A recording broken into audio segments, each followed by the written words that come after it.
तर ठाकरे गटाचे माजी उपनेते सुनील बागुल मामा राजवाडी यांना मोठा दिलासा मिळालाय। मारहाण झालेल्या तक्रारदारानं युटर्न घेत मारहाणच झाली नाही असं म्हटलंय आणि अजब दावा केलाय। दोघांवर गुन्हा दाखल झाल्यानं लांबलेला भाजप प्रवेशाच्या उंबरठ्यावरनं ते अर्थातच माघारी आलेले होते आणि आता तक्रारदारानंच तक्रार मागे घेतली आहे, त्यामुळे भाजप प्रवेशाचा मार्ग त्यांचा मोकळा झालाय। मी शिवसेनेमध्ये चांगल्या पद्धतीने काम करत होतो, उपनेता पदावर काम करत होतो। त्याच्यामुळे माझ्या संघटनेच्या सगळ्या लोकांशी चांगले संबंध होते। माननीय उद्धव साहेब ठाकरे असतील का संजय राऊत असेल, सगळ्यांबद्दल माझे संबंध चांगले होते। मला चांगली काम करायला संधी पण होती।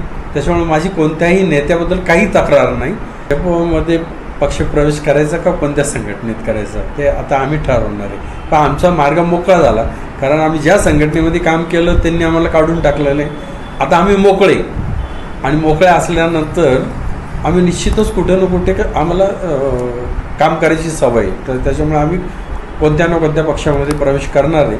त्याच्यामध्ये तुम्ही म्हणताय तर आम्ही एक नंबर प्राधान्य BJPलाच देणार आहे।